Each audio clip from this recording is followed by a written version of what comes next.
Hello everyone and welcome to our module on hypoxia. Let's start by talking about oxygen delivery to tissues. As you know, tissues in the human body require an adequate supply of oxygen in order to survive.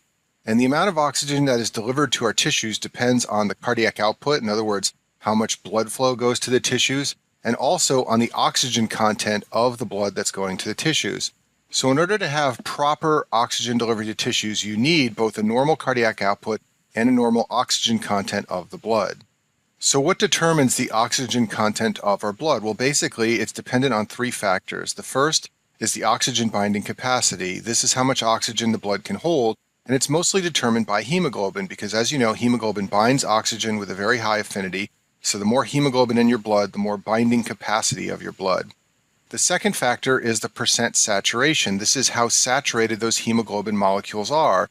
So even if you have lots of hemoglobin, if very few of them are saturated with oxygen, the oxygen content of your blood will be low. And the third factor is the amount of dissolved oxygen. This is how much oxygen is directly dissolved in your blood. It depends on the amount of oxygenation occurring in the alveoli in the lungs. One of the ways to assess the oxygen content of blood is to measure the PaO2. This is the partial pressure of oxygen in the arterial blood. Because oxygen is a gas, we usually don't measure its concentration in blood in units like milligrams per deciliter. Instead, we measure its partial pressure, but it means the same thing. It's a representation of how much oxygen is present in that blood. And this value is obtained by doing a test called an arterial blood gas. An arterial blood gas requires a needle stick, like is shown here for drawing venous blood. However, instead of sticking the needle into a vein, you stick it into the radial artery and you draw a sample of arterial blood. And from that sample, you can determine the PaO2, and this reflects the amount of oxygen dissolved in the blood, and a normal PaO2 is greater than 80 millimeters of mercury. Another way to assess the oxygen content of blood is through pulse oximetry. This requires the use of a machine called a pulse oximeter that is attached to the patient's body, usually at the fingertip. This will use a photodetector to measure the percent saturation of blood. So now we're measuring how saturated hemoglobin is with oxygen. And as you know, that's related to the PaO2 by the oxygen hemoglobin saturation curve, which I talk about in other videos. So if the hemoglobin saturation is 100%, then you know that the PaO2 must also be relatively high and normal. And then the third way to measure the oxygen content of blood is to actually calculate a number called the O2 content. This number has units of milliliters of oxygen per deciliter of blood, and it can be calculated by determining the O2 binding capacity of blood, which is equal to 1.39 times the hemoglobin concentration. That number is multiplied by the percent saturation, and then finally you add to that a number for the dissolved oxygen in blood. That number is 0.003 times the partial pressure of oxygen. Usually this term is relatively small, so the major determinants of the oxygen content of blood are the binding capacity and the percent saturation. And as I told you before, percent saturation is related to PaO2 by the oxygen hemoglobin dissociation curve. So the key points of this equation that you want to remember are summarized at the bottom of the screen. In order for blood to have normal oxygen content, there must be the presence of hemoglobin. That hemoglobin must be saturated, and in order for it to be saturated, you must have a normal PaO2, because the PaO2 determines the hemoglobin saturation. Let me pause here and review some important terms. You need to understand the difference between hypoxemia, hypoxia, and ischemia. Hypoxemia means a low oxygen content of blood. In other words, a low value for that number we calculated on the last slide. Hypoxia means low oxygen delivery to tissues, and hypoxia can be caused by hypoxemia, but there are also other causes which we'll talk about in a minute. And then finally, ischemia is a special type of decreased oxygen delivery to tissues that is caused by a loss of blood flow. So when the blood in the body has a low oxygen saturation, in other words, a low saturation of hemoglobin or a low PaO2, this is the definition of hypoxemia. And as I mentioned before, hypoxemia can cause hypoxia. However, you can have hypoxia without hypoxemia. In other words, tissues can be deprived of oxygen even when the O2 saturation of blood is normal.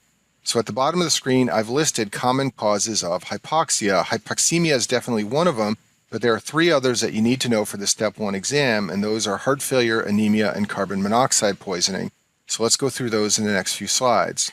So the hallmark of heart failure is a reduced cardiac output. This leads to decreased blood flow to tissues, and that can cause hypoxia. This can also be described as ischemia, but it's also described as hypoxia.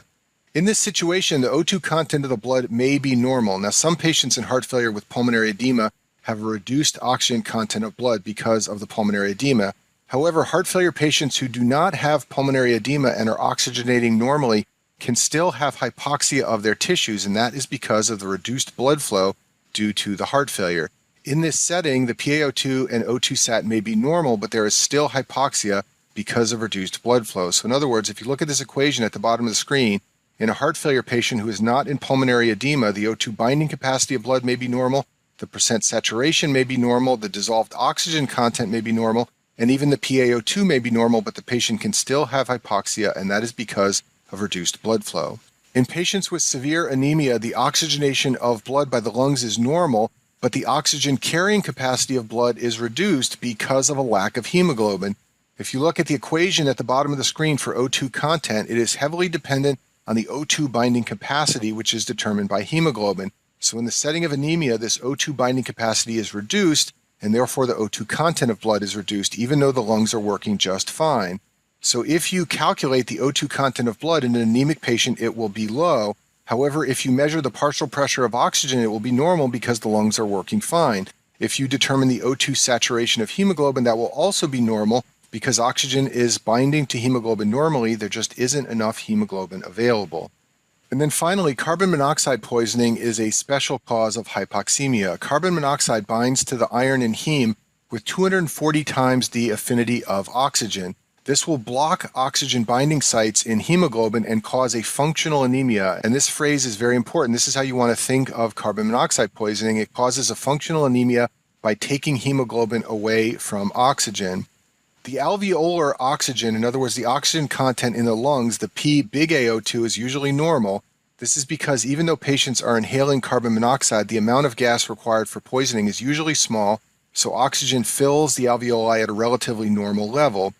Because the oxygen content of the alveoli is normal, that leads to a normal oxygen content in the artery, a P little AO2.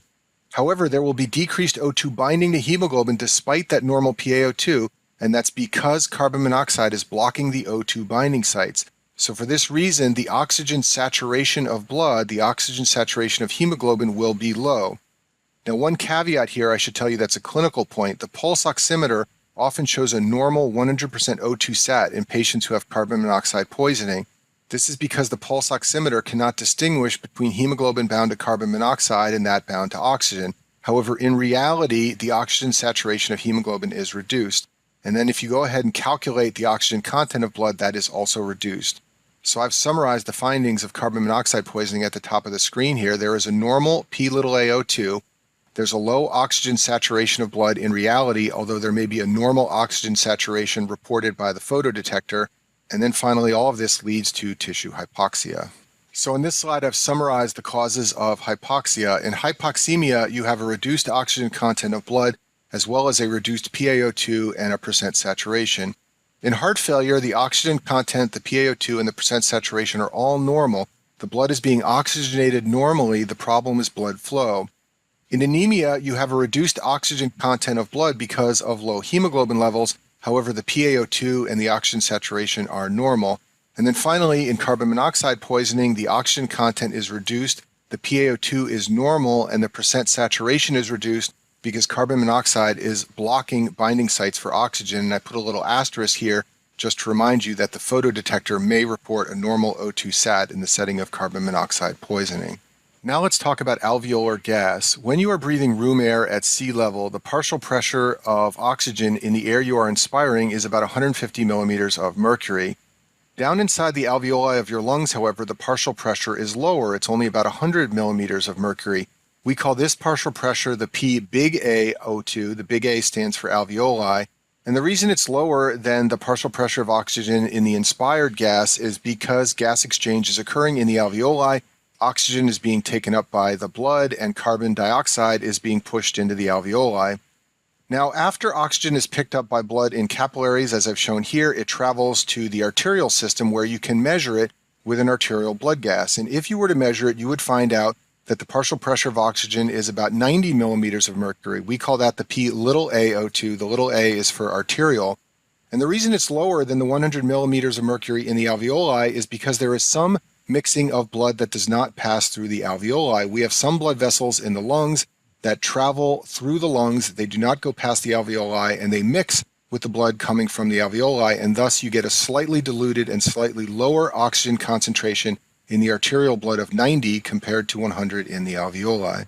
So as I said in the last slide, the partial pressure of oxygen in the inspired air does not equal the partial pressure of oxygen in the alveoli, and this is because gas exchange occurs in the alveoli and there's mixing of alveolar oxygen with carbon dioxide.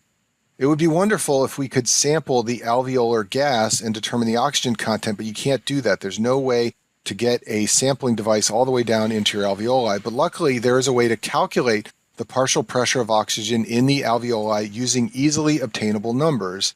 So if you use this equation shown on the screen here, you can calculate the partial pressure of oxygen in the alveoli.